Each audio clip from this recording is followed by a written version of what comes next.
এই ভিডিওটি শুধুমাত্র এন্টারটেইনমেন্টের জন্য, কেউ সিরিয়াসলি নেবেন না। একান্তই যদি আপনি সিরিয়াস ব্যক্তি হয়ে থাকেন, ভিডিওটি নির্দ্বিধায় স্কিপ করতে পারেন। রোস্ট কমিউনিটির একজন পপুলার রোস্টার বিষাক্ত ছেলে নাকি সদ্য গ্রেপ্তার হয়েছে। এই কথাটা সোশ্যাল মিডিয়াতে প্রচুর পরিমাণে ভাইরাল হচ্ছে। গ্রেপ্তার করা হলো বিষাক্ত ছেলে প্রহ্লাদ মাইতিকে। এটার কতটা সত্য আর কতটা মিথ্যা তার চুলচেরা বিশ্লেষণ করে হালকা নির্মাগুড়ি দিয়ে ধোয়া হবে। তো দেরি কিসের, কানে না হেডফোন, আজকে ধোয়া শুরু হচ্ছে।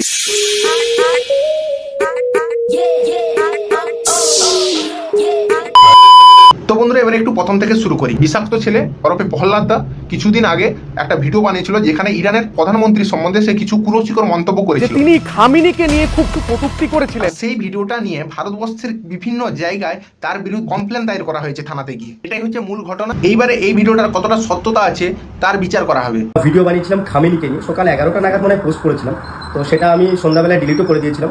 তো ওই ভিডিওটাকে কেন্দ্র করে বিভিন্নভাবে ধর্মীয় ভাবাবেগের সৃষ্টি হয়েছে, কিন্তু আমি ভিডিওটা হচ্ছে ধর্মীয় ভাবাবেগের জন্য বানাইনি। আমার ইন্টেনশনটা ধর্মীয় ভাবাবেগে আঘাত করা ছিল না, কিন্তু সেই ভিডিওটাকে কেন্দ্র করে ধর্মীয় ভাবাবেগের হয়তো আঘাত পেয়েছে অনেকে, তো তার জন্য আমার নামে পুলিশের কাছে অভিযোগ দায়ের করেছে, এফআইআর হয়েছে। ভারতবর্ষের যারা বা যে মানুষগুলা বিষাক্ত ছেলের বিরুদ্ধে থানায় কমপ্লেন করেছিল তাদের অবশ্যই মানসিক চিকিৎসার প্রয়োজন। কারণ সে ইরানের প্রধানমন্ত্রীর সম্বন্ধে কুরুচিকর মন্তব্য করেছিল, ভারতের কোনো মানুষের বিরুদ্ধে কুরুচিকর মন্তব্য করেন। যেখানে ইরানের মানুষদের কোনো মাথা ব্যথা নেই, সেখানে ভারতের মানুষদের এত মাথা ব্যথা কিসের ভাই? देखा आपने लापरवाही का नतीजा है। বলছি, যারা কমপ্লেন করেছিল তাদের কি আদৌ 2002 এর লিস্টে নাম ছিল, ভোটার লিস্টে?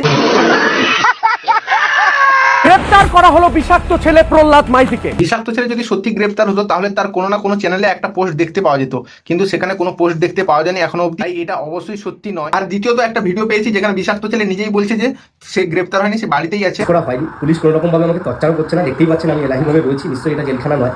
তো আমি জেলেও নেই, থানার মধ্যেও আমাকে পেদানি দেওয়া হচ্ছে না। তাই গুজবে কেউ কান দিবেন না। তো বন্ধুরা, আজকের ভিডিওটা এতটাই। ভিডিওটা যদি ভালো লাগে তাহলে লাইক, কমেন্ট আর শেয়ার করতে ভুলবেন। দেখা হচ্ছে নতুন কোনো ভিডিওর সাথে, ততক্ষণের জন্য বাই।